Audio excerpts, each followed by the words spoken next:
Welcome, Fedi Friends, to episode 26 of Fireside Fedi. I'm your host, Ozoned, and my voice is cracking. Yay, I'm a real boy now. Fireside Fedi is a show about folks within the Fediverse. If you're seeing this, you're a part of the Fediverse. And yes, even you folks that are watching this on YouTube, maybe in the future, hopefully, you are a temporary Fedizen. Welcome. With me today, and I swear this is his real name because I confirmed it with him, is James Smith. James is a generic humanoid carbon unit, tech, democracy, environment, and society instantiated at 332 parts per million, currently building Manyfold, and a site admin of mastodon.me.uk, previously of many different projects that I was not aware of. And his alignment, which I absolutely love this, is chaotic whimsy. James, first and foremost, how would you like to be addressed?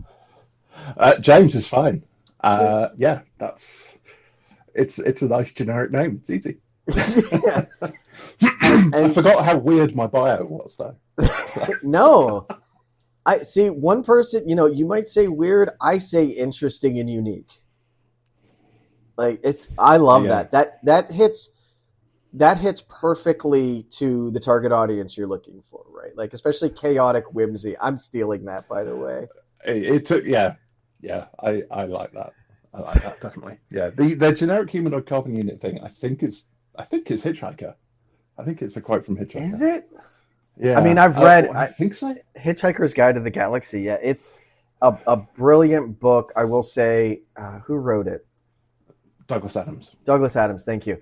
I have like a kind of a full massive book and loved Hitchhiker's Guide to the Galaxy. And then as you read the other books, they're fun and whimsical, but it kind of gets repetitive. Like once you start to learn his style of humor, so I didn't get through it, all of it, but it's still there's still really fun sciencey reads. Yeah.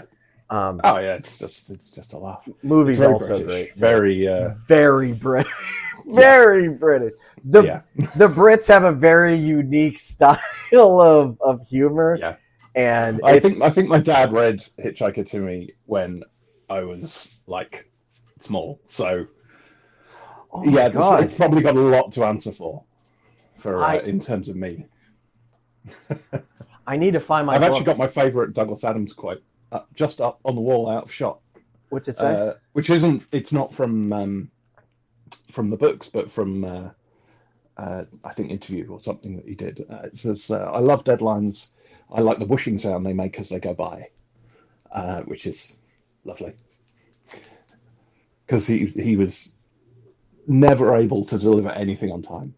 Once, I think for one of the books, his agent locked him in a hotel room until he'd finished it. Oh my God. And then someone's done a play about that, which I haven't seen. But yeah. That's awesome. But no, you're saying that, and like it didn't even occur to me. I could be reading that book to my children. I will tie them down and make them listen while I read it. I'm definitely going to do that now. They're going to love it, I'm sure. It is, and it's one of those books that it could be read really at any age because it's not overly offensive. It's just silly and whimsical. And I feel like the older you get, you start to pick up on those little nuances and those little jokes. Oh yeah. Definitely. We were talking earlier about wordplay. Like I love wordplay comedy. I think it's very smart and that's a lot of my comedy, which my friends that know me just roll their eyes when I say things. But I enjoy it. But anyway, before we go off even more at a tangent, right? Which we are going to do. We've already decided this. Absolutely. How did you get to where you're at today? Oh, well. Woke up this morning, threw some pants on, and sat down. Yeah, right. Yeah, exactly. I was born at an early age, that kind of thing. It's... Well, I don't know. And when people say, "Wait, what's your career plan?" It's like I don't have a plan. What the hell are you talking about? Tripping from one day to the next.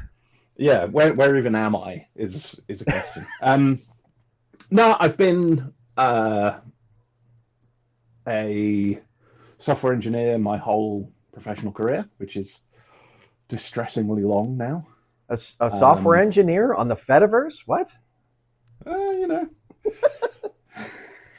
Shocker. it's possible. How very dare you? I'm offended on behalf of everybody else. No, I've been a software guy for a very long time now. Mm-hmm. It's knocking on 30 years actually, which is quite disturbing.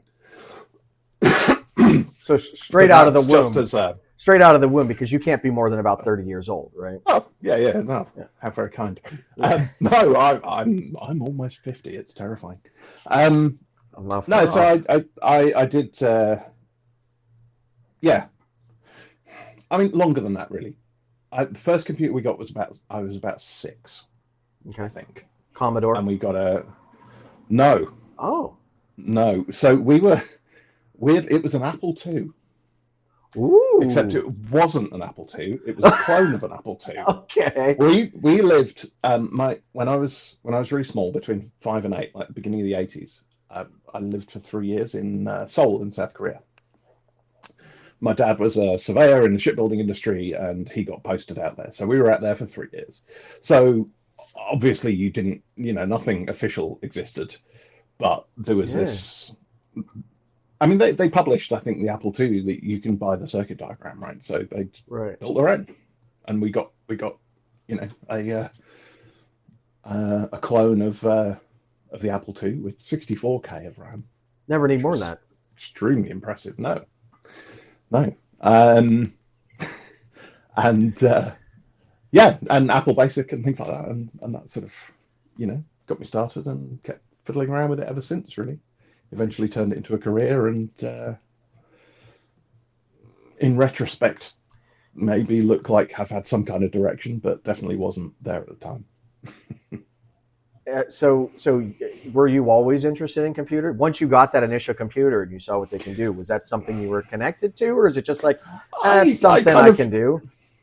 Yeah, weirdly, I sort of fell out of it a bit when we came back to England. It broke, and we didn't really replace it for a while, and I sort of drifted out of it for a bit until like mid-teens, I think, and sort of we got a PC and started getting back into it with, oh look, I can play Doom and things like that. So, but then carried on from there. I've got my original Doom floppy disks around somewhere. No kidding. I want to frame them and put them in like a shadow box, but I haven't done it yet. It's on the list. 5 1/4, 3 1/2. 3.5. Okay, Yeah, I don't even know. Four 3.5-inch discs. I don't even know if they came in 5 1/4 at the time. They definitely, I know for a fact they were not on CD when they were initially released. I had the shareware version. No. Like shareware of, I think I got it as a pack, maybe Wolfenstein and Doom. Yeah. And what was the other one? Blake Stone or something like that. Oh yeah, that rings a bell.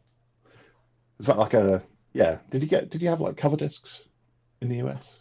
Cover Is that discs? a thing that means anything? Yeah. So all the computer magazines would often come with a disc on the front. Right. Yes. And that would have shareware versions of things and stuff like that. So yeah, I've never heard them called cover discs, but yeah, that definitely makes sense. I think Britishism or something, I suppose. Or maybe I just wasn't aware of it. I mean, I don't know if the kids around here know, but the internet wasn't always a thing, and we had to communicate face to face. Absolutely. It was awful. Yeah, terrible time. It was, I'm amazed we got through it at all. The dark ages.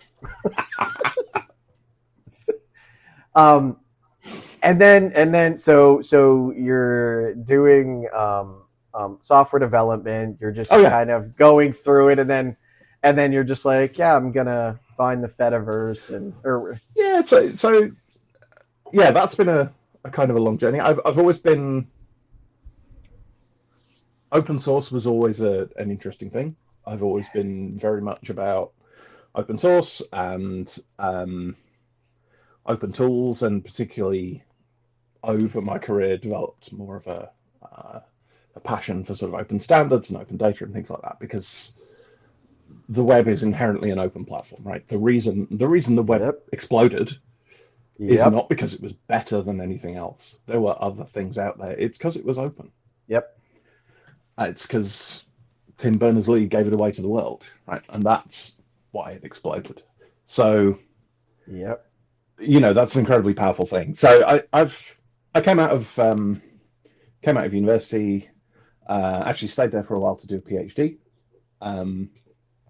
in computer graphics, animation stuff. You're Dr. Smith. I am.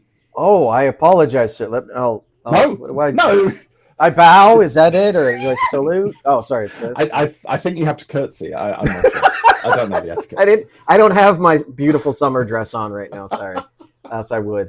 And my back hurts, and I've never curtsied, so it would look awful, I'm sure. You'd probably do some kind of injury. Yeah. So Dr. James Smith Floppy. Yeah, but nobody actually uses that. It's much like nobody uses my PhD.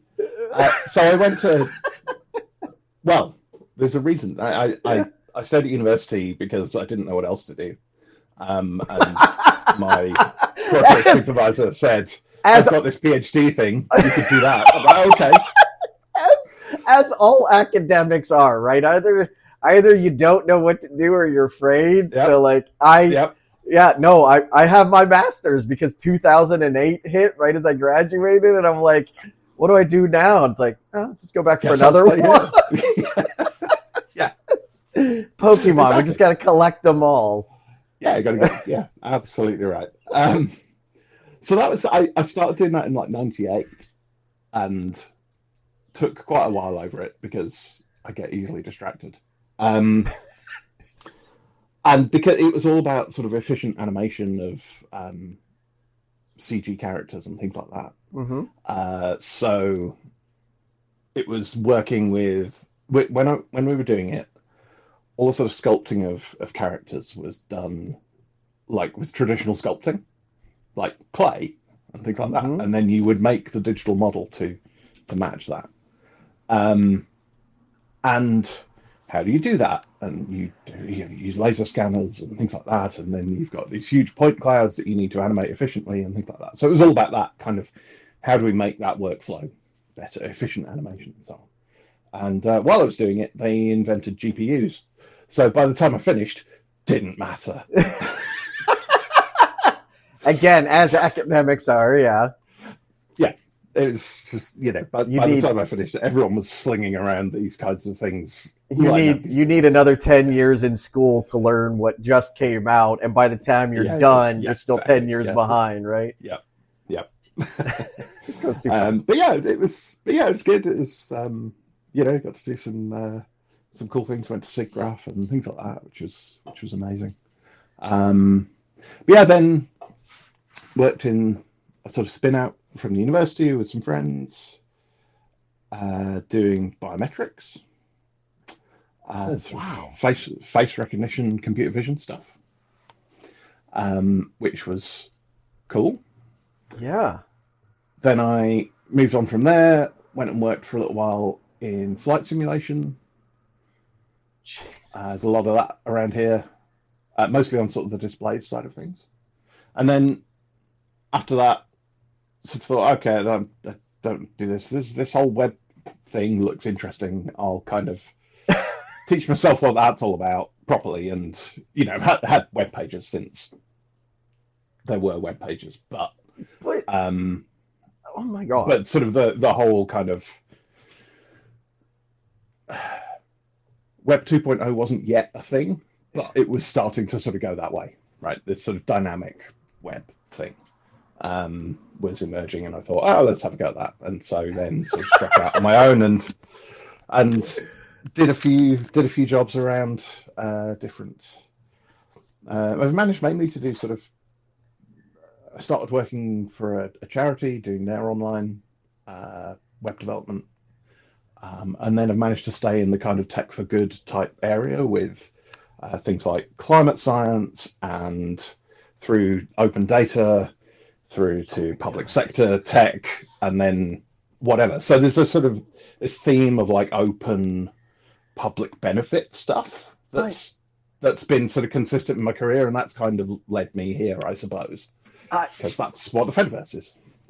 See, this right here is why I love talking to people, because I'm like, oh, what do you do for a living? You're like, nothing big. I just, did computer graphics before it was really a thing. And then I got into biometrics before it was really a thing. And then, I decided that wasn't challenging enough. So I got into flight, what's it called again? Flight simulation, which, we're just trying to map all of physics to a computer. It's nothing big or anything. I had a very boring life, and I worked with. You said you worked with Tim Berners, under Tim Berners-Lee at one point, right?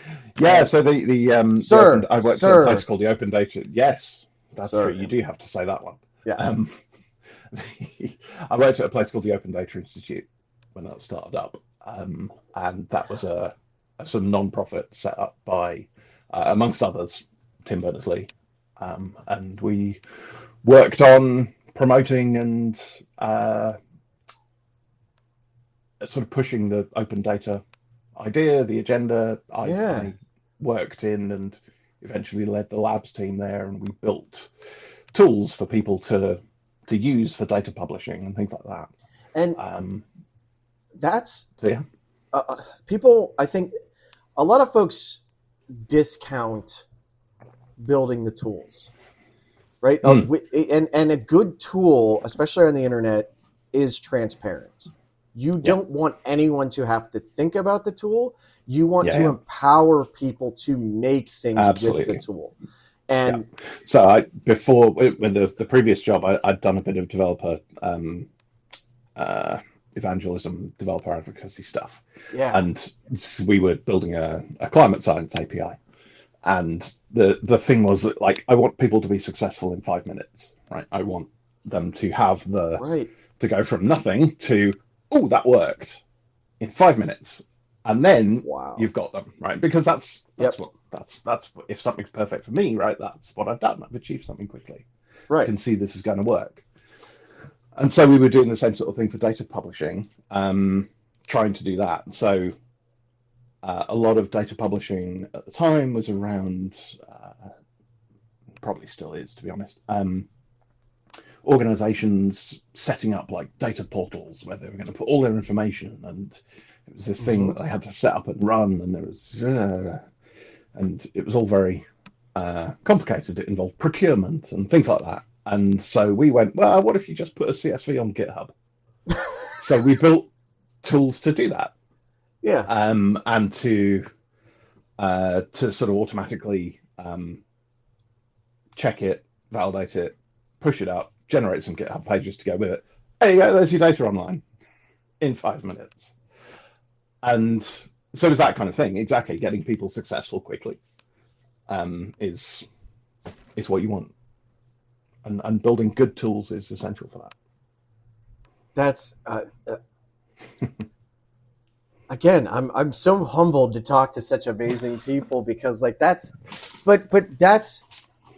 again, a lot of people completely discount that. No, I want to make the next, Facebook. I want to make the next Twitter. I want to make, the next Spotify, which is great. And I love it. And it should be done. And without good tooling, it makes it massively harder. And that's, we try to remember all of the developers and the admins behind these platforms and things like that. Or even, get into Linux. It's not Linux, it's GNU Linux, right? And while we kind of roll our eyes at it, it's not wrong. Without GNU, right, those tools needed to be built. And they're just as important as everything else. And all of those people deserve credit because, again, without the tooling, and the only reason we could build any of those things as a small team was because we're standing on top of this massive, the shoulders of giants, human achievement of this huge anarchistic open source world of people building things because they wanted to, and that gives you a huge amount of power, and it always has. And I think that was one of the amazing things about Web 2.0 when it started out, before it sort of got co-opted. But what's amazing about being back in the Fediverse now is that it's that kind of place where actually we can build amazing things Right. really fast. I mean, I can build a thing on my own, and that's unbelievable to me. Well, and that's I've told people, and so many people haven't heard of it, but they heard of like, oh, I've kind of heard of Pixel Fed, or I kind of know I've heard of Mastodon. I'm like, again, I want to get your take on this, and I feel like my audience has heard this a lot from me. Is I think the Fediverse is the next evolution of the internet. I think it's the real Web3, not the blockchain stuff, but I think it has the potential to be the next thing because it is open. You are making you are bundling social media into the web to do with as you please. And we're going to get to Manyfold because I think that your project is exactly that kind of a piece. But how did you find the Fediverse? What were your initial reactions to it? And, do you kind of agree with that statement, or are we all doomed and we should hang up now? Can I choose both? You're saying that the world isn't black and white. We can't win, or it has to be, somewhere in between. You said Fediverse is the next evolution of the internet. I think it's the previous one, actually. I think we're going back to perhaps what it was, what a lot of people were thinking it was going to be. Okay. So, I see that, yeah. We weren't. So I was working in Shoreditch in London during the sort of Web 2.0 explosion. Mm-hmm.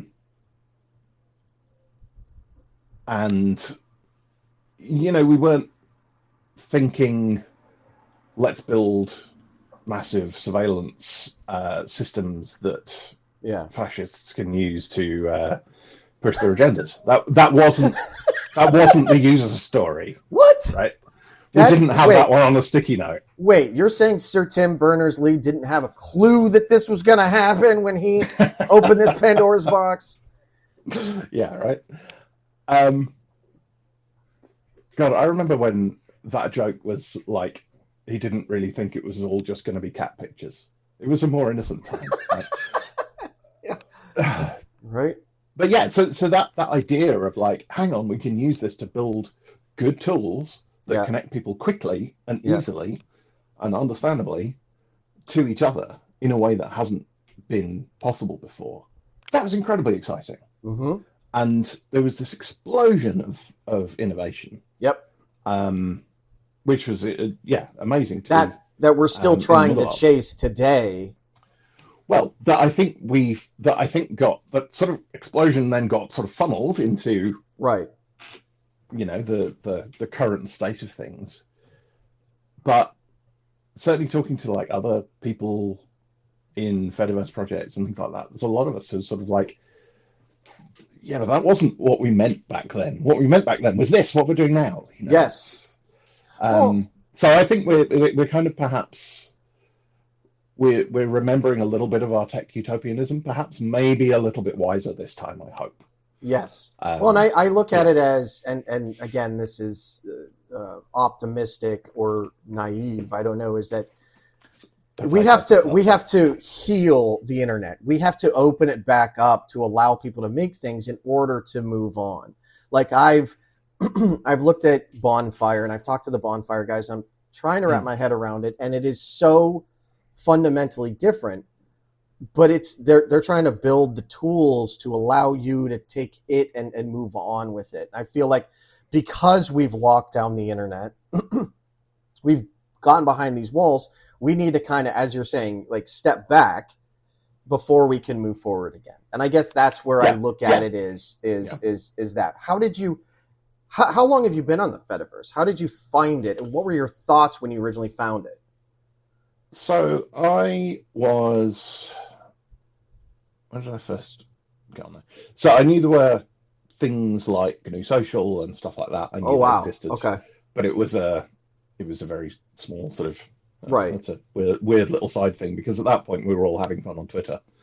In the sort of the early... so you were the problem. 2010s. Oh, I'm always the problem, mate. just ask my wife. All right, I should be talking to her. Get her in here. The old ones are the best. I can do. No, I mean the early days, and this is something that I was listening to Andy Piper's episode. Hi, Andy, if you're there. Andy's amazing. Yeah, yes. I was listening to this episode, and he was talking about the early days of Twitter, and that was in that sort of early time, like the 2010 kind of time, and yeah, it's amazing. It was a wonderful thing. We were connecting, we were sharing, we were building our communities, right? And then, then it sort of exploded a few years later from there. But if people haven't listened to it, listen to that episode, because what Andy says about and what you say about human-sized communities is absolutely bang on. I think what we tried to do, where we went wrong, I say we, was peripherally involved, right, is we did try to just put everyone in the same bucket. Right. You try to I think we forgot that we're human. And actually what the Fediverse is for me, is about human-sized communities that can connect to each other. So it's like, it's like living in a village where you know everyone, but also you know some people from the next one over and things like that. And those are human connections. And I think for a long time we thought, well, we don't want to have these small things because we end up in our filter bubbles, and we don't hear opposing opinions. And I'm actually fine with that. I like my opinions, and I'm okay with not hearing awful ones. But it's an impossible task. Yeah. We can't all absorb the entire world of stuff and culture. I've said this to other remember people. That we're human. And I was talking to Quintessence before, who's the mod of hachyderm.io, and she's brilliant, and I'm going to have her on in the future. But one of the problems with just basic language, just take basic language, you can say there, right? Let's take there for an instance. The word there, it has 3 different meanings, right? Two, 3, I don't remember, but the context matters, and we can have all of the smart AI glasses and or we can have a mod policy that says you can only use this there, not there, or there, and it will never fit because you don't understand what someone is talking about. We can get the words and still miss the meaning. And I mean, we've known that's always the case on the internet since day one, right? Right. And you have these corporate companies trying to misunderstand people. And then we've decided to do that at scale. And you try to sterilize it with 8 billion people. It's never going to end up well. Even if Twitter or Facebook or whoever the next one is has the best intentions, it's impossible. You can't do it. I think the best intentions have to be fundamentally human. Yeah. They have to be fundamentally about people and connections and societies and communities. Yeah. And the plural in all of those is really important. Mm-hmm. What I love about the Fediverse is that it is all of these different communities. Yes. That have their own worlds and their own things, and I can go visit them. And I can talk to mine, and some people are in lots, and it's great. We are a plurality, all of us. Yeah. Right. So, and we should never forget that and try and sort of force it all into one thing. Anyway, I've tangented massively, but anyway, I do that all the time. So, the idea of Fediverse was interesting. I actually got my first account on Fediverse when Mastodon launched onto into the early adopter awareness, I suppose, 2017. Fedi Sphere. It's sort of. I think it was kind of when it must have got a post on Hacker News or something like that. I can't remember. Yeah. It was the one where you can never remember your first date of Mastodon, but you know it was there. Yeah. And I set up an account on .social, and I thought, oh, that's cool. And then I thought, Yeah. oh, so apparently you can run your own. Let's try that. So, in the typical domain name driven development fashion, bought a domain name, ran up a Mastodon instance on it, and went, oh look, it works. I could do that. I can do that here now. And Yeah. I remember doing that sitting in a cafe in London. I was there for some reason, and I remember exactly where I was. Actually, it wasn't a cafe. It was the Royal Festival Hall, and I was sitting in the bar. I don't know why, but that's where I did it. Like between meetings, I think I set up the Mastodon instance. Nice. But that became mastodon.me.uk. That is just the instance that I set up for a laugh in while I was between meetings, and that has now a couple of thousand people on it, and is fully user supported. We have lots and lots of great people on there. It's a lovely community, and it's a nice place to be. It's so weird to hear on the internet. Yeah, it's a couple thousand people, and you're like, oh shit, that's not that many. But then get a couple thousand people in one room together, right, and it's massive, and you can't like. I think there's this odd two universes, right? Where a couple thousand people is not that much. Too, this is way too many, and trying to manage that and juggle that is in your mind, it doesn't make sense, right? Especially when we're dealing on the scale of what corporate America has given us, which is if I don't have 100 million followers, I'm not a success. Yeah, exactly. And it was a really interesting thing with that server because for a long time it was just me.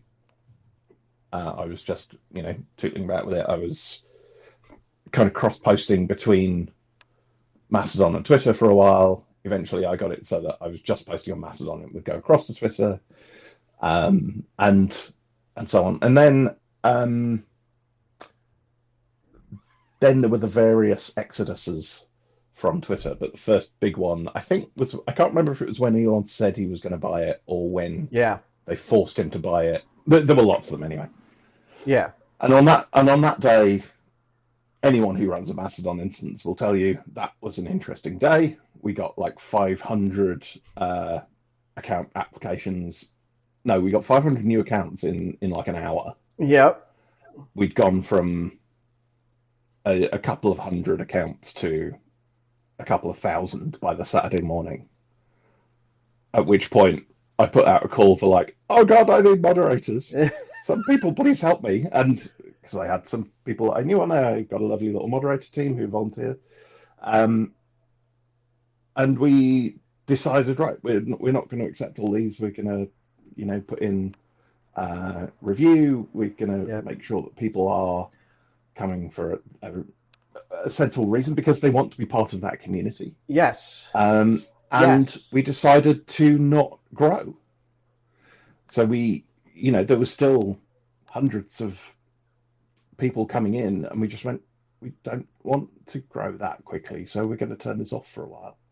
Yeah. And not take any more accounts. And we've kept to that, and we've only ever grown sort of organically, and it's lovely. It's how we want to be. But it's a painful decision, right? Because you want to help people get into it, but it is responsible to say, hey, we love that you're interested, but we're probably not the right community for you, right? Like I've recently got into PeerTube, and so I have PeerTube, I have tubefree.org as a part of my nonprofit BT Free, and there are some people that are coming, and I flat out tell them, hey, I've given you access to comment, you have an account, you can follow people, but if you want to upload your content, I need to see what it is because my community might not be right for you. And there was someone that came, it's like, oh yeah, I want to upload. It's like, okay, well, what do you have? And they had a bunch of Bollywood videos. And I'm like, okay, those aren't yours. And like, while I want to help you set one up and you take the liability for that, go like, for it. That's, yeah, exactly. Yeah. And I'm just like, at least where I'm at, that I can't do that. right? Because then I put it all in Yeah. jeopardy. And it's like, even Well, if you're doing a different thing, right? At that point, you're Right. not building your community. You're building right. an open for anything And type and place, it that's hurts different. to tell someone no in that situation, because I want to help grow the Fediverse and I want to be as accepting as possible. But like, you just can't. Like there are limitations, there are laws, there's money, there time. But like, again, that's why I always go back to people. I'm like, if you want to set one up, I can, help you and give you recommendations and talk to you and things like that. And then unfortunately people disappear. I don't know where they go, but yeah, it's a double-edged sword, and you want to be welcoming to everyone. And then obviously someone will go somewhere else and be like, oh, they were mean to me. And it's like, if you like, yeah, that's, that's so fine. If you want to think that, go for it. I think that's it's really important to, but it's human. not be exclusionary. Yes. You don't want to be exclusionary, but you do want to, especially volunteer run stuff, we're running it. Like, my business model is not, oh, I'm going to get rich by running a huge Mastodon server. No one's this. I am, well, I'm not looking after it for a long time. It's been hosted by somebody who knows how to look after computers more than I do. But I pay the bill, and then we get donations and people help me pay the bill. And that's great. And I'm perfectly happy with that. And that's a community. So that's a community. Exactly. That's how it works. Exactly. And I've talked to so many people who are like, well, this thing can't work. And I'm like, well, why can't it work? And like, because people have to moderate for free. It's like, have you looked at Reddit? All of Reddit has been built by free labor. Yeah. That's a good point. Like, again, we talk about tools. That's what Twitter are. That's what Facebook is. That's what Reddit is. It is the tool to allow you to post, and then the community moderates itself. But now all of these tools are saying, no. You now need to pay. How do we pay? Because you've given us for free, and we've given this to you for free. Well, there's ads. Yeah, okay, right. Well, we can accept that. Oh, well, now there's more ads, and we're shutting down our APIs, and now we're harvesting all your data for AI. And it's like, wait a second. It's like, this wasn't the deal. This wasn't the deal. Yeah. Yeah. I did a talk a little while ago, talking about ActivityPub and Corey's excellent word in shitification for this kind of thing. Yep, perfect. And I explained it as when these things change, and used Corey's definition, and then flipped to a picture of Darth Vader saying, "I have altered the deal. Pray I do not alter it any further." Right? It's that. Yep. That's it. Wait, that's the thing. This was not what we planned. Star Wars, that little movie. For those that can't see right now, James has a Jawa T-shirt on that says Utini. So It is not a surprise that he's referencing Star Wars. But no, exactly. But the millionaire sitting on top being like, well, it's time to grow up and be a real company. It's like, what do I get out of this? Like this was fine. Stop breaking it. Right. But then, we're used to getting these things for free. So the flip side is that I think the Fediverse does very well is it has the maturity to understand that actually, okay, I do need to sort of pay for this if I want this. I mean, I've wanted to pay. I wanted to pay for Twitter since day one, right up until the point where I could have. At which point it was like, no, I don't want to now because reasons. But it's an incredibly good networking tool. It was a community, and it was like I would pay for this. Yeah, I would pay for just this. Yeah, you don't need to give me anything else. So, I think the model of we've been lucky, I think, on Me UK to get we've got like about a year runway. Oh wow. Donations. Yeah, we've been lucky. The community's been was really generous initially, and then have kept up the sort of the monthly budget. So we feel very safe and very lucky. But I think it just goes to show that it can work. Yeah. But we should always remember there's plenty of luck involved. Yeah. No, I mean, you get, and really when you, again, spread it amongst all the users, it is not very costly for any of those, but you have to be willing, like those users most have people to be don't willing. pay. Yeah, exactly. Most people don't pay, but enough people do that still it's not very much. Yeah. But that will cover the costs. And well, that's hopefully something I can manage to do with Manyfold as well, but we'll see.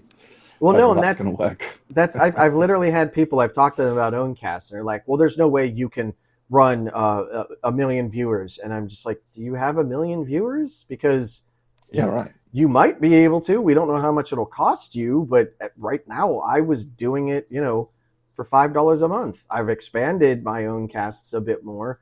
This one specifically, I have a friend hosting it, so it does cost him. But there is nothing that big tech can do at this point that we can't. Right? As long as we have the tools, which ActivityPub gives us the tools to emulate those. And I agree that we're rebuilding what we had, 15 years ago, I think, roughly. But now we're able to iterate, and anyone can join us in this. Anyone can build. Let's talk about Manyfold. How did you? So for those that don't know, James runs a website. Well, that's the Mastodon there. Let me actually get up the Manyfold. Manyfold helps you organize and share your 3D print files. And after talking to you and understanding your background, it makes perfect sense, right? How you have gone from computer graphics to 3D printing, and then created ActivityPub integration. But before we get into all of that, I want to know, how did you come up with this idea? So, I got a 3D printer, don't know, a few years ago. Okay. Pre-COVID, I think, before COVID. I got an FDM printer. It's over there in the corner still. There was no pre-COVID. That's not a thing. It's always been with us, right? The before times. There's so many before times right now. Before pre-E, before COVID. Yeah. I'd like to live in some after times, to be honest. But anyway. We'll wait for that, and we'll see how long that takes. Yeah, right. We might not be around. Yes, my venerable Ender 3 Pro is over there. Very much the printer of Theseus, as so many are. All the bits have been replaced over the years. Well, in the UK, I didn't use the UK term, but in the UK it's Trigger's Broom, which is after a joke on a sitcom called Only Fools and Horses, where there's this character called Trigger who's a bit daft, and they say, "How long have you had that broom, Trig?" And he goes, "Oh, I've had this broom 20 years. It's had 7 new heads and 8 new handles." Yeah. So it's never had. It's the same broom, right? Yeah, exactly. Yeah. So so I had that before COVID. I also then got myself a resin printer as well, and started doing some miniatures, as many people do with resin printers. And when you do that, you start becoming a bit of a data hoarder and start collecting all these models that you've downloaded into this big folder of doom. And you've got no idea what's in it anymore. And I don't know if I ever need that one little clip 3D print, but just in case, it goes in the folder. Exactly that. Yeah. This might be useful. I'll say that. Well, and especially because it's like cables, especially in the miniatures world, things get taken down. For many reasons. So it's helpful to keep a copy. So I had this big folder of Doom, which was unmanageable, and I could never find anything that was in it. So I thought one evening, you know what I can do? I can write a little with 3JS that can load the models.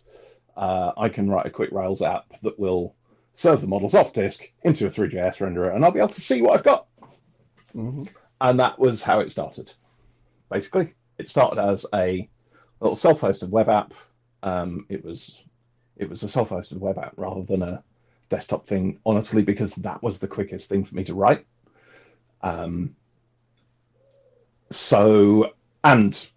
all the models were on a shared disk server. So I've been running things like Plex and stuff like that for many years. So it was like, oh, I've got a library of video. Maybe I can have a library of 3D models next to it. And so it's sort of inspired by those things. So I had built this thing and sort of then put it out as a self-hosted Docker container. Just kept fiddling with it and improving it over the years. And eventually because I was running Mastodon me.uk at the same time and exploring Fediverse, and eventually thought, oh, hang on, if I could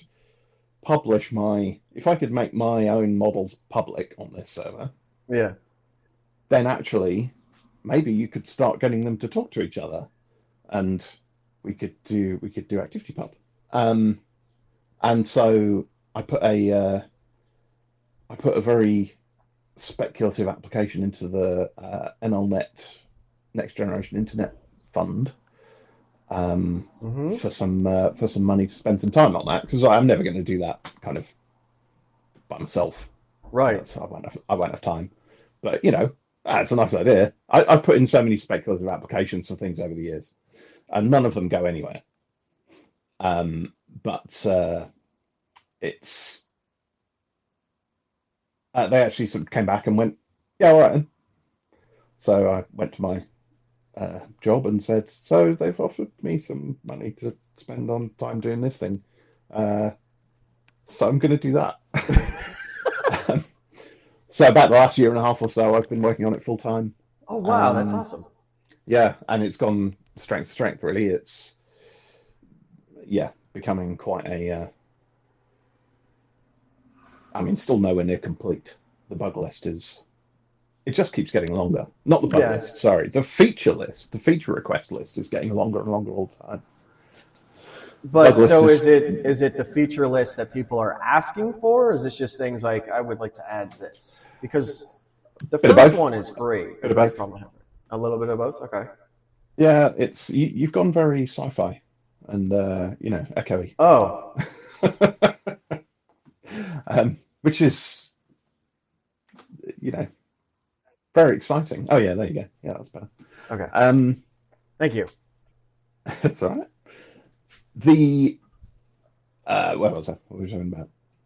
The feature list and bug list. Oh It's a good problem to have when people are requesting more things. It means that people want it and it's active and it's growing. And... Yeah, absolutely. Yeah, the best thing is when I put out a release and people report bugs quickly, because it's just like, oh my god, people are using it, and they're noticing they're actively using it. I had one, I think, that was down in one of the obscure settings pages and things like that, and somebody filed a bug with it 5 minutes after the release. I was like, my god, you're actually using this live. You've not just run this up and gone, does it work? You actually are trying to use this thing, which is amazing. But yeah, the bug list is always there. All software, as we know, always has bugs, and always will. And the feature list is a combination of things that I wanted to put in it, and a combination of things that people are asking for, and a lot of things that I never thought of as well. And as you explore and build the software, you find the corners that you haven't thought of and go, oh, actually, that would be a good thing, or whatever. There is going to be a point where I need to go, okay, well, that's not something to bring into the core, and I want to work out how that's, what's that? I've just sort of completed getting like a full API on it. So at this point, I can kind of say, well, okay, I don't want that to be in the core, but you can build around it, sort of thing. So yeah, we'll see. But the 1.0 release keeps moving out. That I've completely lost track of. But I've got a list of things for 1.0, and it's like that might get there at some point. as most projects in the Fediverse, though, it's open source. Yes. So Absolutely. if 100%. you're not doing something that someone really wants, or if you're not going in a direction, Yeah. and Yeah. someone has the desire, the knowledge, or willing to learn, you can Yeah. take it and you can build it out. Better yet, Yeah.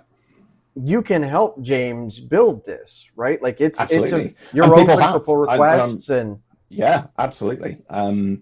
Yeah, people have. I've got a few people who contribute fairly regularly. One guy who does so is using it as a way to learn Ruby on Rails, which is great. oh wow. I'm always more than happy to help people with that. And yeah, every now and again you just get a random pull request from somebody who's fixed a little glitch that they came across or whatever, and that's fantastic. And we also have a bunch of people who do translations. So we've got it set great. up for translation. And I think 6 or 7 languages at the moment, something like that. Spanish, French, German, and then the ones that are very much driven by somebody came along and said they wanted to do it, Czech, Polish, and there's another one that I've forgotten. Well, we're working on Japanese as well. And originally when I heard it, that drive-by contributions, if you add up all the drive-by contributions, those being that people that just come in, do one little thing and move on, like those add significantly more oftentimes than the other code. And like every single one matters. And if you, again, even if you're not familiar with Git, like there's so many people that are willing, this kind of thing used to be commonplace. When I first got on the internet in the 90s, like IRC was how you talk to people. Everyone was so welcoming and wants to talk to you. And that is more often than not how people are, because you've shown interest in their project. So if you're afraid of absolutely jumping in, just make that conversation and talk to people. They're more than willing to help you. Yeah. I mean, I know that some projects out there can be quite hostile to people sort of wandering in. I'm like, oh my God, somebody's interested. This is very exciting. I better not scare them off. I'll be really nice. Right. So yeah, but no, it's lovely. It's one of those things that's a real buzz about open source is people getting involved and going, oh yeah, I think the thing you're worth doing is worth putting a bit of my own effort into, and that's wonderful. I mean, one of the biggest milestones was probably about a year ago, where we've got a Matrix channel, because I refused to go all the other places that people are, so I forced them to come onto Matrix. I'm not doing it on Discord,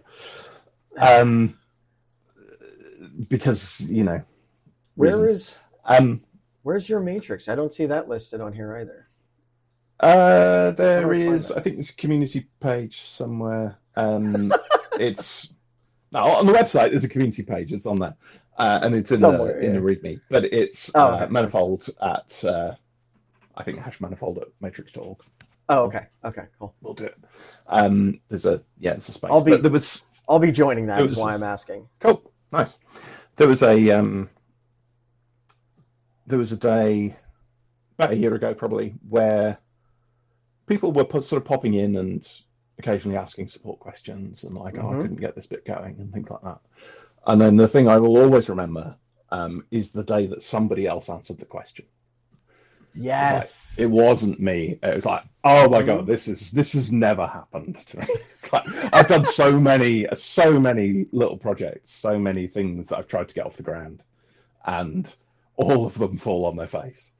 Well, and to have then somebody come in and answer a question, and then that guy is now this is the guy who's learning, using it as a way to learn Rails as well. He's done the Japanese translation. He actually did a booth at the Japan RepRap festival a couple of weeks ago.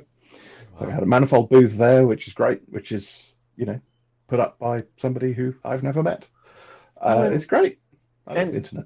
And for those that don't understand that kind of excitement, that is someone that joined your community and is not has not only invested in the time to understand it, but is comfortable enough to know that it's okay to answer those questions. That is a community person there, and that is very very exciting for someone that is building something and that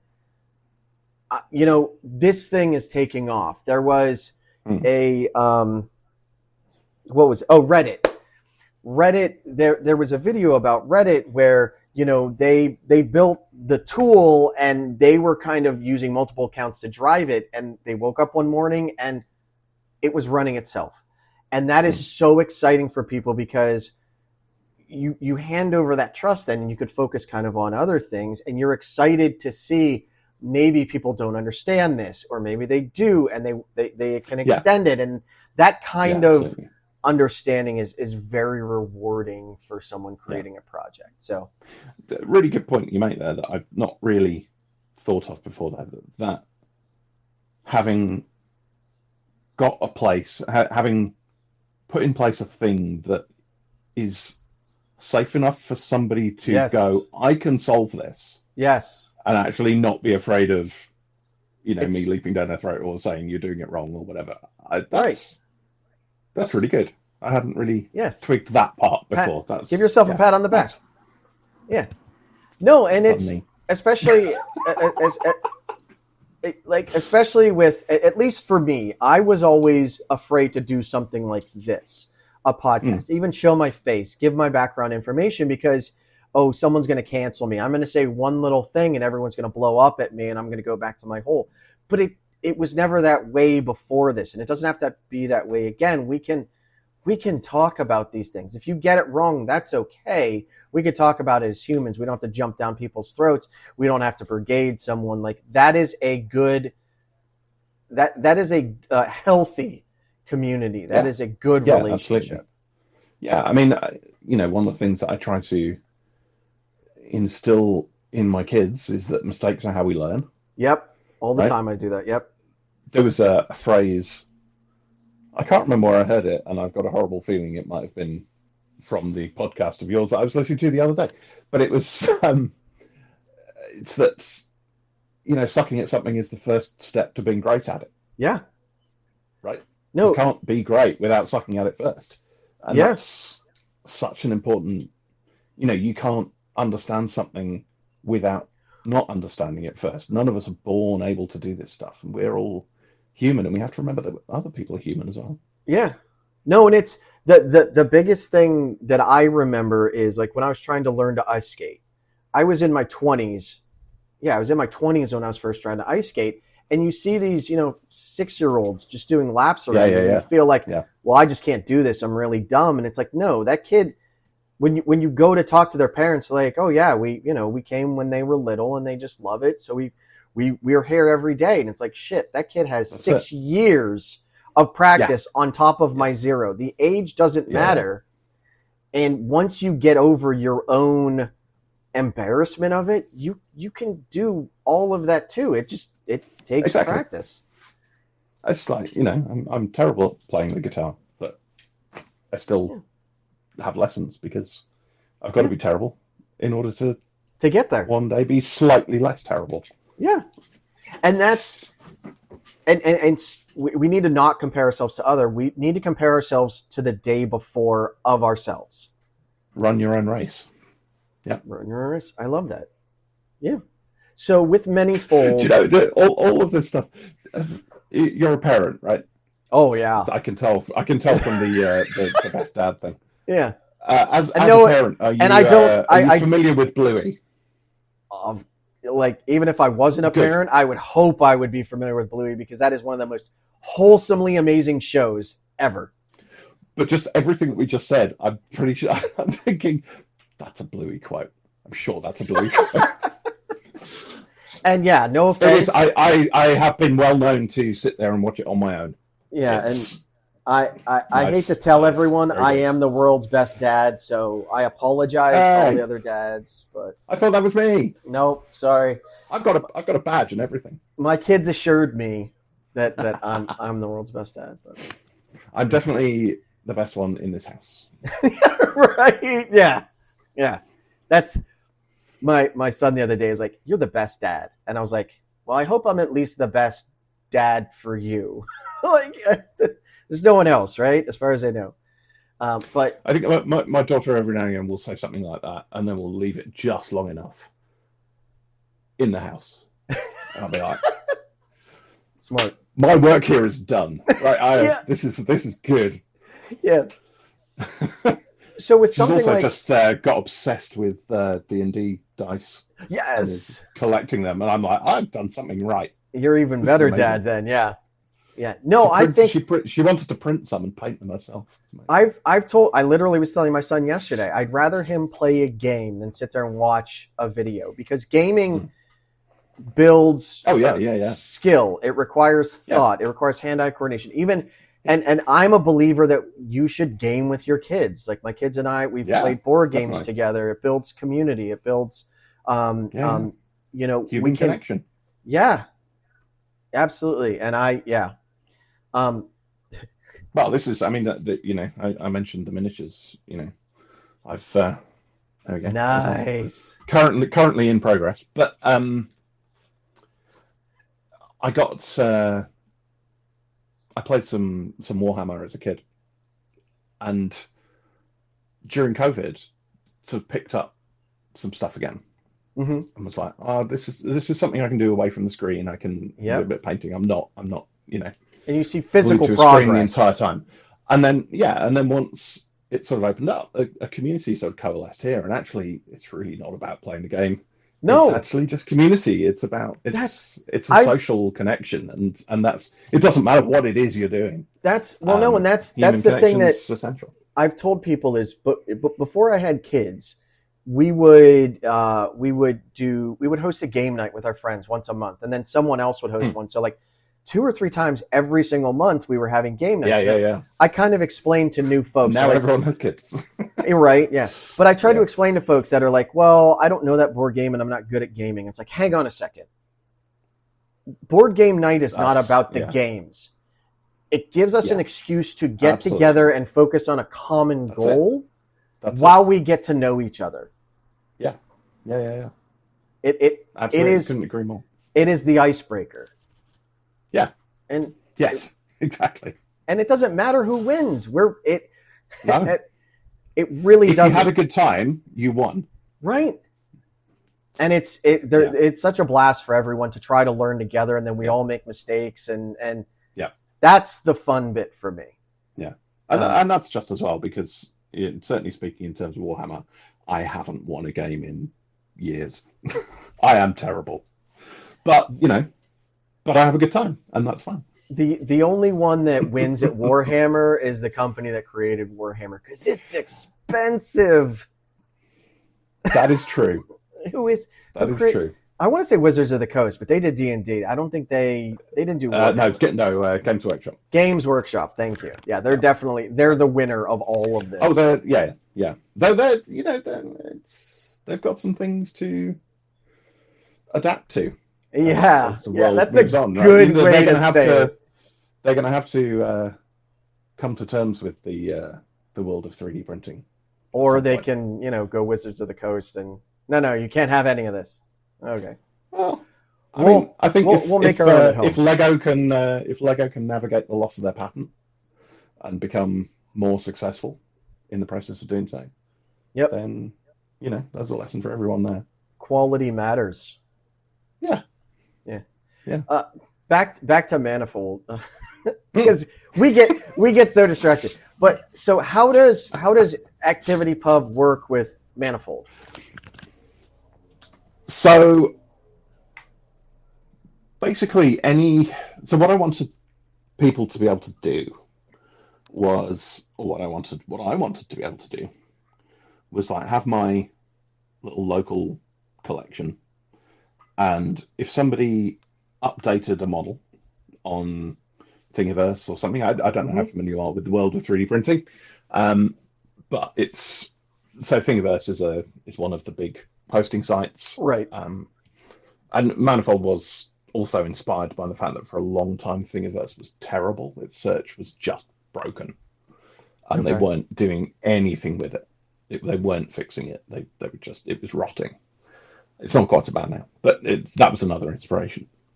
But if somebody updates a model, I want to know, and ideally, I want it just to sync down and pull into my local copy, right? So that I can stay up to date with changes, things like that. Yeah. Not quite there yet. Yeah. No. But yeah. So that was sort of the inspiration. But then things like, okay, somebody, if I'm following a creator, I want to know when they've posted stuff, whatever. All of those things, when a model's updated, when somebody puts something in a collection that I'm following, or things like that. And so all of those things become what are called actors in ActivityPub world, which if you're on Mastodon or something like that, your actor is your account, you. In Manyfold, the actors are the objects and the sort of creator profiles and the collections, so you can follow those. So if I have an account where I log in to Manyfold, you're not actually following me, you're following my creator profile, you're following my models, things like that. Right. Okay. So it's not quite so, it's not an exactly like one-to-one person to actor type relationship. Sure. But that means that you can follow just a single model from another server. You can follow a collection. You can follow a creator and see everything, and so on. And those will sort of appear in your local instance, a bit like looking at federated posts on Mastodon. And what we also do is we do some cross network stuff. So if you're following a Manyfold object from another Manyfold instance, we can say, right, we know everything about that. We can pull it in. We can display a rendering. It will just seamlessly fit in. If you are following a Manyfold object from a Mastodon account, that was my next question. Yes, it will pop up as it'll come up as notes, as statuses when things happen. Oh, so if you follow a creator, when they post a new model, it'll come up in feed as a note.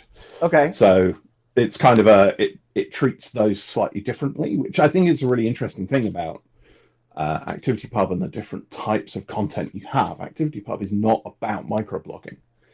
It's all sorts of content, right? And actually, okay, the dominant form is probably microblogging, but you've got long form stuff with Ghost, you've got and others, you've got forum type interactions with NodeDB, you've got Lemmy, you've got all these other things, right? And how do they how do they operate and how do they act in those things? So actors aren't just people who are posting on their profile; they are also any object can be an actor. Anything out there, I can follow. A 3D model. I could go and follow a band on Bandwagon. Yes. Things like that. I really need to talk to the guy who's there's some really interesting overlap with Bandwagon. Ben Pate. Talk to the guy about. Yeah. I haven't spoken to him yet. We tried to last week, and time. He's massively busy. Yeah, I'm trying to get him on. Yeah. He's really busy, but yeah, Ben is, and this is why I think that again, ActivityPub can be essentially the next iteration of the internet. Is folks like yourself, folks like Ben, someone in a place you've never heard of, can take this and iterate on it and build something we've never thought of. Right? They can make this one little thing just for me, and all of a sudden it blows up. Yeah. And that's something that Twitter, Google, Facebook are not interested in doing, because it doesn't hit the bottom line. Maybe at one point they were interested, but they're a company and they have to focus on the company. It's what we tried to. It's what the sort of the early Twitter adopters did through the API and things like that. There's so much creativity around what can we do with this. And one of the first things that got me on there was the Tower Bridge bot that would tweet every time Tower Bridge opened up. and it would tell you what a ship was going through. Everyone knows about the toilet. The toilet that tweeted whenever someone used the toilet, right? Like right. And fun and whimsical and art, right? And that's exciting. And it will never, that stuff down is a huge loss. And it'll never, something like a toilet Twitter bot will never justify a $10,000 per month API access. It can't, and neither should it. And that's I love. I had a couple of stupid little Twitter bots, which obviously then you couldn't run anymore because they took down the API. But then coming to Mastodon and having being able to use cheap bots, Toot Sweet, to make dumb little bots. It's just it's the artistic whimsy of the thing that this creative freedom, I think, and that's lovely. Yep. But yeah, the community of people building stuff around ActivityPub and that diversity of types of application, types of object, things like that. I mean, I need to talk to Ben because the Bandwagon are talking about how do bands sell their music through ActivityPub or through this kind of world. How does that work? And that is exactly something that is on my roadmap, because a lot of 3D creators are, a lot of it's commercial, right? Yep. People want to get paid for their work, and that's perfectly reasonable. And they should. So how does that work in an open way that is still self-hostable, that is still empowering, that I don't have to collect everything together in order to provide a marketplace? No, I so foresee the fact a that way. Somebody else is also attacking this problem is brilliant. No, and I foresee, if this thing continues to work the way it goes, I foresee that you as an artist can decide to run your own instance. So you manage it. It's all within your control. That's the ideal. And you can get paid that way. And everyone knows it's you because it's your name at your domain. Yes, you still have to watch for scammers that, change one letter or something like that. But it is a bit more work. But in my opinion, it's a better way where you own your content fully. This is the thing that, and the point you make about trust there is huge as well.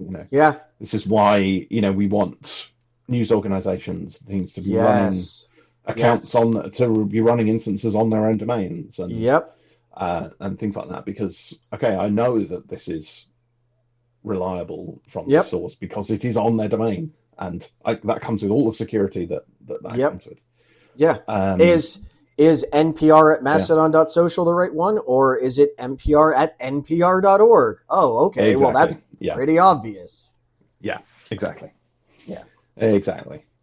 So, I think there's a lot of power there, and there's a lot of power to be distributed there, and I think that's the difference. Is this inherently distributes the power? Yep. Right? Back and to the was people. What we hoped the internet would be. Yep. Is a way of distributing power, and what we've seen over the last 15 years is actually it's also an extremely effective way of centralizing power and centralizing narrative and control. And we are definitely approaching some kind of peak there. Hopefully. How this is going to work out, how this all works out will remain to be seen. But it's interesting because I obviously those on the Fediverse are interested in the Fediverse, but I've started talking to just random folks that I know, friends that are not tech people. They're obviously not on the Fediverse. They don't even know what it is. Again, they've kind of heard of PixelFed or Mastodon because it's been in the news a bit. But when I pivot the conversation and I say, how would you like it if you controlled your own little social media? And they're like, I am so sick of the ads and the misinformation and the privacy issues. And, my phone the other day pitched me an ad when I never searched it, but I talked about it. And I'm not. This continual conversation in our house is that my wife will go, Facebook's just advertised me that thing that you were talking about. I'm like, but no, they don't listen. They don't listen in, right? And I'm just like, but there's so many people, and there's no way for me to say the normies, the average people, or not tech focused people that are like, I'm so sick and tired of it. And it's like, okay, so you're sick and tired of it. So we have the emotional bit there. How do we get it easy enough that grandma and grandpa or, aunt and uncle, or even it's gotten to the point where I've heard from folks that kids are not as tech savvy as us because they don't have to be. And that's fine. How do we bridge that My gap? daughter only has one social media account, and that is because I set her up on PixelFed. And that's, and what I hope to get And to. I've explained to her why that is why this is a thing and whatever. So, I'm doing my bit to indoctrinate. Yeah. No, and that's what I'm trying to do as well. Yeah, it's. But I think there you're coming back to something we started with, right? That 5-minute success. Yeah. Right? And there are some really hard problems there. Yes. We know. I read another post yesterday of 7 terrible UX things about the Fediverse. It's like, yes, all those things are true. And what is the solution? Yeah, I mean there are solutions, and we build them, and people are building them. Yeah. That's none of that is to say that we shouldn't be criticizing the way things work, because we only get better by criticizing, right? You have to, You have to criticize, but we have to do it constructively. You have to see the issue. Yeah, it's not just this is shit and then you walk away. Okay, stop. Yeah. You don't like it. What don't you like about it? How do you think we can make it better? Right? Yeah. And you don't have to have the answer, but at least tell me, okay, well, I ran into this issue. We want to know that, right? And I think as we were talking about, I think it was pre-show, activity pods could be a way for, okay, well, just go sign up, I'll get you an activity pod, and then you pick how you want to ingest this stuff. Yeah. Or something like that. And I think that... And that has to be... We have to get to a point where these things are easy. Yes. Because that's the thing that the big social media have done very well, is they've made it... Install the app, there you go. Right? That's easy.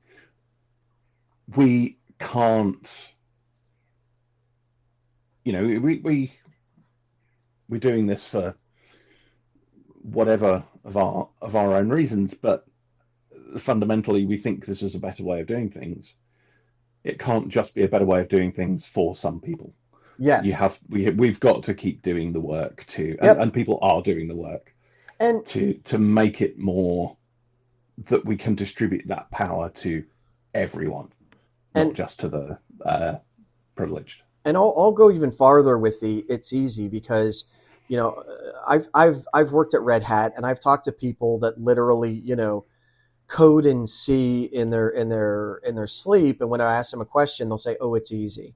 It's easy because we know how to do it, right? And when we talk about easy, we don't mean it's easy because I've been doing it for 30 years. Right. We're not talking about James Smith easy, who can build an entire toolkit. We are talking about, you have to look at Apple, you have to look at Google, and make it that easy. As much as we don't like making it that easy, because it takes away from learning it, if you want to redistribute that power, I think that's a great way to say it, redistribute that power, we have to make it that easy so that, again, grandma can pick it up and just go. Yeah. And I hate to... I mean, and there's no fundamental conflict between, good UX and good open source software, right? I think because open source is normally built by very small teams with people scratch their own itch, right? This is where I started with these things. That's what we all do, and I would love to see a greater. I would love there to be communities of UX experts coming and scratching their own itches with our tools and saying, I don't know what to fix, right? One of the best things about the NLNet funding was that it comes with a bunch of other services. So it comes with, you can get a security audit, you can get an accessibility audit. I'm not an expert in either of those things. I'm not an expert in a lot of things. I'm very much a generalist.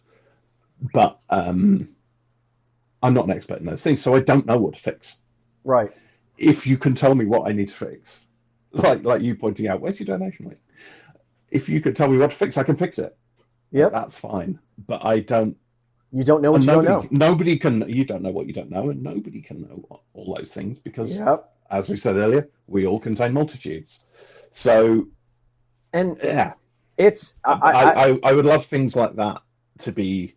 I really want to know the people who are as obsessive about good technical writing and documentation as I am about code and building functionality. Right, they must be there somewhere. And they are. If And you're those there, skills and those skills matter. Like, and for folks they're who are like, incredibly I am, and this is one of the things that frustrates me. I was literally talking last night to my community about this, and like, oh well, I'm just a random guy. It's like, we're all just random guys, and all random. Yeah, exactly. I've said this, and I'm not even like I'm not trying to be cheesy or anything when I say this. Like, I can't do everything. No one can. Linus Torvalds did not make the Linux kernel by himself, but together, all of us together with all of our experiences, we can do anything. Yeah, absolutely. We literally can. And I think if we approach it with humility and with the knowledge that we don't know all the answers, which I think is the most important thing you can take into any product development process. Yeah. Knowing that we don't have all the answers, and that other people know things we don't, and it's not a bad thing. And right? as a great example, this show, like someone made the background for me, someone made the start intro for me, someone has helped me set up my audio so it was better. People have pointed out that the lighting's terrible. Like, these valuable constructive criticisms and help. I could not have made this show as good as it is, which I still think I have a long way to go, but I can only do one small piece. And like, I love talking to people. And I know, being in the tech industry, there's a lot of people that they can do the tech side, but they can't talk to people. Yeah, and that's okay. And I'm more than happy. I found my place. And it takes all of us. And together, I think this, again, is why this is going to work. But so. Yeah, no, I absolutely agree. And I'm at the point now with Manyfold where I've built a thing that has a lot more in it than people know. Because I know where it all is. I know how to do it all. Yeah. I haven't really explained that to anyone else. So, every now and again, somebody will go, oh, if only I could do this thing. I'm like, oh, you can, it's there. And you're like, oh. But yeah, that's hard. And that's especially hard to do on your own. And I think there are some people who can please seem to be able to cover multiple disciplines pretty well, and I am immensely envious of those people. Before we lose James, someone that is a tech document writer, please sit down with him and get it all written down. Like, it's out there, the code's out there. So if something happens, any software project, the developer is the worst person to write how everything works. Oh, horrible. Oh yeah, no. You don't want to get me to do it. I once did a bit of user testing in a previous job where we built this. It was sort of a like a search tool, and you could just sort of type in the thing that you want to do. It was around climate emissions, and you could pretty much just do like natural language, like, oh, what are the emissions of 400 cows farting? It's always my favorite example. And it would work it out. It would do it. It would tell you. It was amazing. And we did some user testing with it, and had given people a task of a thing to solve. And I remember watching over the shoulder for 45 minutes before I finally caved in and went, there's a search box there. And it wasn't like, oh my God, you're so stupid. It was like, oh my God, what have I built? How have I done it that badly? Yeah. They had no clue where to start. Like, right, that's on me. Like, it frustrates me whenever I see someone say, when I ask a question or I see someone ask a question, like, well, just read the man pages. And it's like, dude, I know to read the man pages, and a lot of man pages are not in English. No. They are written in English, but they are not understandable in English. They are understandable in engineer. And I am like, I've literally IBM's I am an engineer and I hate man pages. Right. IBM's AIX. Like, I've literally, or hell, even Red Hat's. Like, I've put in pull requests for documentation because I'm like, this is not saying what you think it's saying. Mm-hmm. Like, it makes sense in your head. Have you ever seen the Git man page generator? No, that sounds awful. It's phenomenal. Oh, is it good? No, it's amazing. Okay. It's amazing because it's. I think you can search for it. It'll come up, but it just generates random documentation that looks exactly like it could be a Git man page. Mm-hmm. And because normal Git man pages are impenetrable, it might be true. Who knows? It's just. We can't. Absolutely amazing. I hate to say this. We keep talking for hours. I feel like days, but now for the real reason I asked James here is to give him an opportunity to win a prize of a lifetime.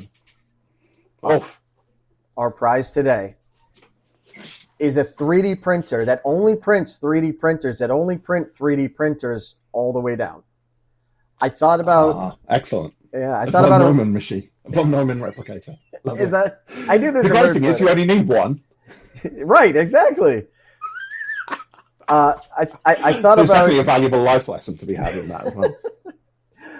We thought about a real 3D printer, but my 3D printer money printer ran out of money printing money, and I was told that might be illegal to 3D print money, so I didn't go with that one. But I for a while in a previous office, we did have a 3D coffee printer. That was pretty good. Ooh, sounds interesting. But just a perfectly normal coffee machine. Prints coffee. That is true. It does. Anyway, I've become a coffee snob. But are you ready for the quiz, James? No. If that is your real name. That is, yeah.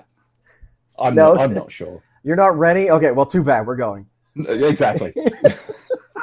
I figured that would be the answer. Yeah. Favorite movie and why is it Spaceballs? Oh, interesting. It's not Spaceballs. It's very interesting to see Spaceballs 2 is a thing. That's fascinating. You know what? For years, people are like, hey, Spaceballs 2 is coming out. And I'm like, no, it's not. It's been a rumor for the last 30 years. It's not coming, guys. Yeah. And then literally everyone across the Fediverse was like, Ozoned, he made an actual announcement. And I'm like, you're not getting me like that. Well, but then someone in my matrix was like, no, here's the link. And I went and I watched it. And I'm like, I'm excited that everyone knows me for this. And I'm just excited. But I'm also scared as hell. Yeah, right. So. It's, yeah. Favorite movie. Wow. Mm-hmm. That is difficult because it changes. Empire Strikes Back is obviously an incredible movie. Okay. I think The Last Jedi might be better. I'm one of those people. And that's the end of the show today, folks. Yeah, I disagree with most of the internet on that. It might be okay. The one I like best. You are entitled to your wrong opinion, but please. That's yeah.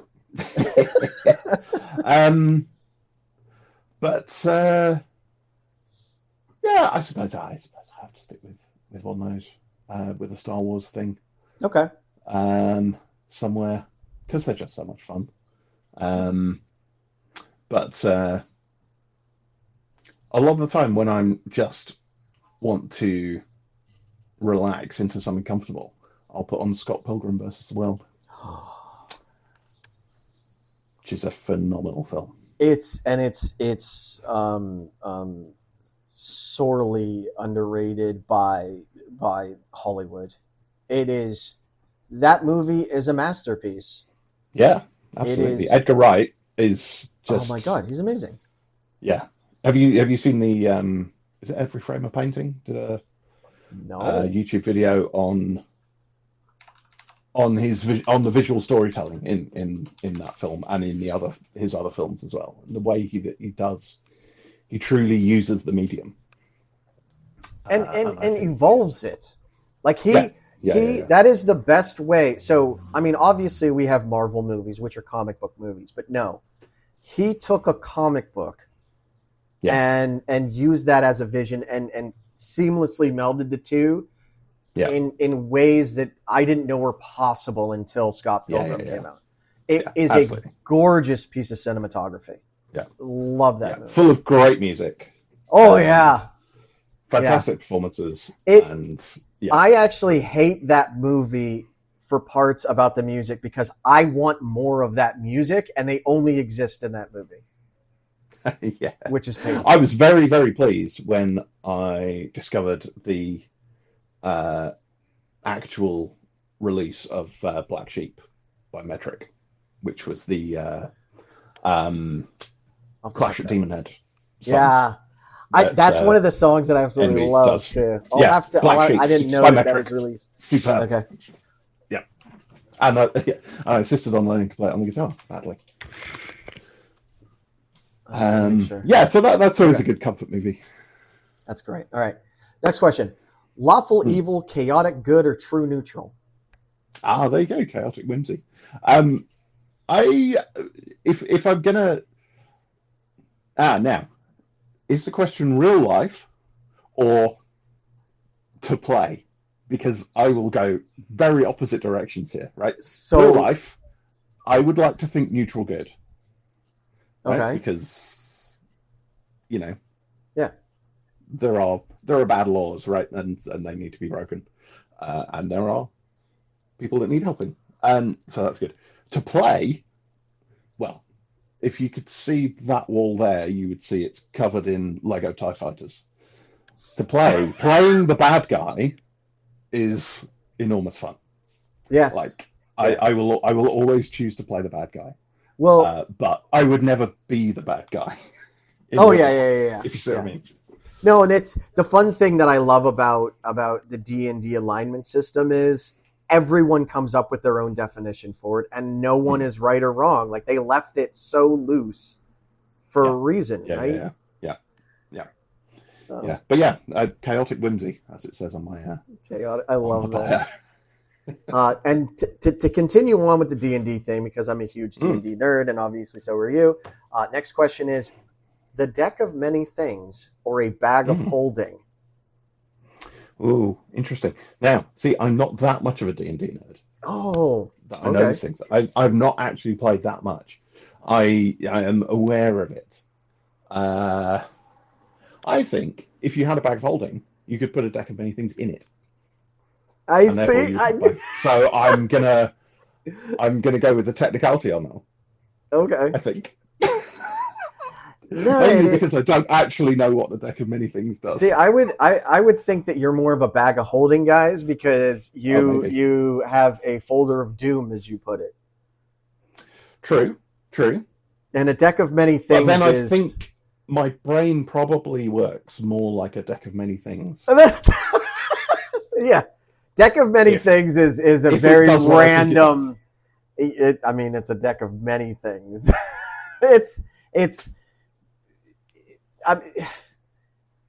Then my brain is definitely one of those. It's where are we going to go today? Yeah, it's kind of a. I've seen it specifically defined as very specific cards that do very specific things, but I look at it as more of a deck, a DM's playground. It could be, right.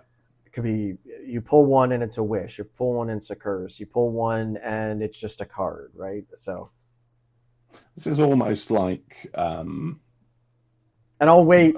It's almost sort of oblique strategies for D&D type thing. Yeah. Or something. Yeah. I don't know. But I can combine obscure references. So that's... And the best way to get comments is to say the wrong thing. So I'm going to wait for the comments to be like, that's not what a deck of many things is. And I'll be like, okay, good. I got you to comment. You're engaged now. Yes, you're mine. You're mine. adding one to the scoreboard. Yeah, right. I've told people before, they're like, do you have any hobbies? It's like, yes, I collect people. Yeah, that's the thing. Because I love, this is all right. I seem to collect hobbies. Poorly. But, yeah. All right. So, next question. What does an alternate universe James do? Oh, interesting. Interesting. I think if I hadn't been this, I would want to be a physicist of some kind, like astrophysics or something like that, because I find that all endlessly fascinating. My sister is an astrophysicist, which is just, yeah. What's awesome. What's it like to not live up to your sister and to disappoint your parents greatly then? Oh, I've got a lot of practice. One of the best things that I absolutely love is was it Matt Groening, I think? Futurama. If you've ever seen Futurama, they had my daughter is watching is going through the whole series at the moment. Most people don't know this, but Futurama had the most educated writing staff in all of Hollywood at one point. Yeah. And like he did an interview that I think it was Matt Groening or maybe it was someone else. I don't know, but he had like a PhD in astrophysics and his parents had a PhD in astrophysics. And like when he said, yeah, I'm going to go write cartoons, the reporter's like, so what did your parents say? To like, next question. Yeah. Yeah, I love Futurama for that. I mean, they got actual science out of it, didn't they? The theorem of the body swapping thing that I can't quite remember what it is. Yeah. No, it's a brilliant show. But I love when art produces science in that way. Yes. That you have that sort of thing, but also like the black hole rendering in Interstellar was done for the movie, but because they did the simulations in such detail for the movie to make it look realistic, they published scientific papers on, actually, this is what they look like, which came out of the graphics work for the movie. We go back to Star Trek, right? When Star Trek came out, they were asked by technologists how they got the doors to open and close because they wanted to patent it, selling it, and they're like, we have two people behind the doors that open and close them. Making noises. Yeah. We watched Galaxy Quest the other night with my daughter. We're slowly going through the it's so the fun. canon of fantastic films. So that's a good one. But working up to the Abyss and Close Encounters, which are also a couple of my favorite films. Oh, Abyss! How old are your kids? Abyss? That's going to be. It's a great movie, but it is. She's 12. Okay, she's probably at the right age. Should be all right. I did show her Jurassic Park when she was 9, and she cried. I can't imagine why. A guy gets eaten and torn in half. I was surprised. Actually, that was quite a bit more graphic than I remember it being. Oh yeah, a lot more ragdolling than I thought there was. Yeah, that horrifying. And then the entire family was like, "Okay, we're going to stop that." I'm like, "No, you can't stop now because if you stop now, that's what you're going to remember. You'll have right. Yeah, you have to get through. That's the worst bit. Very few more people die, and then they go through the rest of the film. And I'm like, apart from that guy, graphically, let's say this. Apart from that guy, he doesn't just die. Nobody else now. They all make it. Oh no, not him. Okay. He graphically viciously dies in that. Like Yeah. I didn't remember it being quite as No, there's a lot of movies that I want to show my kids that I'm like, I need to rewatch that first because, but. So I reached out to an alternate universe, James, with my alternate universe phone here. Don't ask. It's very technical. Nice. I mean, it's easy for me to understand, obviously, because I invented it. But so I reached out to an alternate universe, James. The documentation's not great, but it's right here. It's fine. No possibly could happen. And he said he actually runs a company called Manyfold. And I was like, well, you run Manyfold, but Manyfold, that's a coincidence. In his universe is it's an origami company, and they make origami shoes, which sounds great, but apparently they don't really work to wear, and especially when they get wet, he has some things tricky. Figure out. But best of luck. Yeah, to still trying to find product market fit, I imagine. Yeah. So good next in question. a dry climate. Right? Yeah. Next question is pink or purple? Purple. Purple? Okay, why purple? Evil James. Honestly, first thing that comes to my mind is Gene Stealer purple in a Warhammer reference. So I don't know, yeah. purple. It's just cooler. Cool. Okay. It's nicer. There you go. I've got more purples than I have pinks. So there you go. Okay. It works. Yeah. All right. I can't rationalize that decision. What the hell? Why not? I mean, it's obviously up or down. It's. I've literally asked up or down. Have you? Yeah. I asked if you did left or right though, I wouldn't know because I am one of those people I can't do it. I did left or right. If I think about it really hard, I still get it wrong. I think it was last episode with Ms. Kirsten. I think I did left or right, and she said left, and I said why? And she said because I'm right-handed and left is unique. Said, there you go. Same reason most people pick number 7 when asked for a random number. There you go. It's different, but it's not. Or is it? Maybe that's what it wants us to think. And I think this one will be interesting. This last question, because I want to see if your brain goes to where a lot of people's brains go. And due to an earlier conversation, I think it just might. But as usual, our last question is sent to James telepathically. I will telepathically send it to you. I will let you know when it gets there. Obviously, you know, because we're both telepathic. But for our audio listeners, it gives them the key that I have sent it. Okay? So here comes the question. Take your time.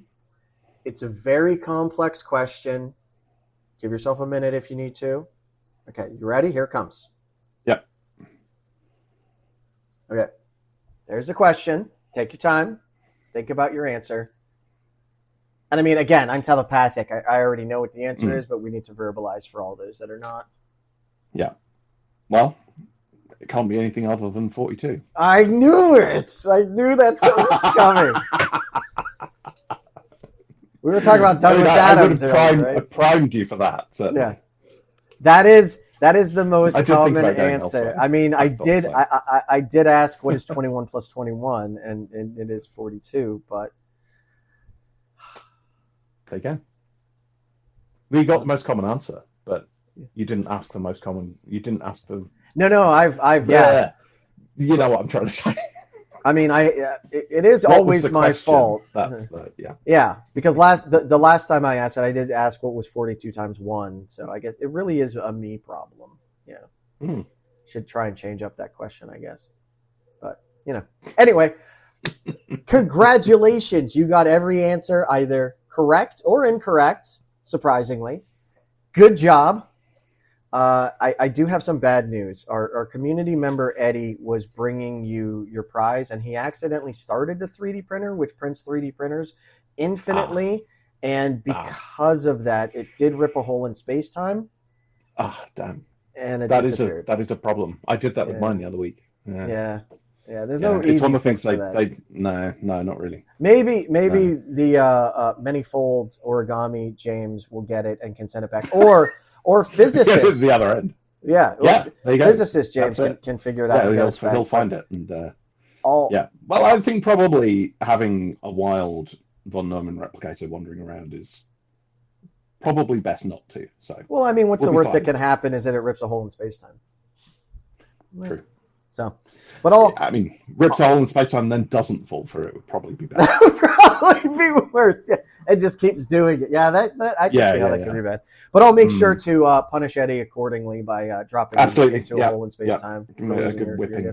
Yeah. So, but that's all we have today, folks. As much as I hate to, I would love to keep having this conversation, but real life probably is calling me. My son was calling me earlier, but thank you all so much for coming. I have about 5 minutes before my children come in the door, so yes. Yeah, that's a good timing then. That's good. Yeah. But again, thank you, James, for all you do. Thank you so much for investing in the Fediverse. Thank you for giving us Manyfold. It is really interesting, unique. I'd love to see how people are taking this.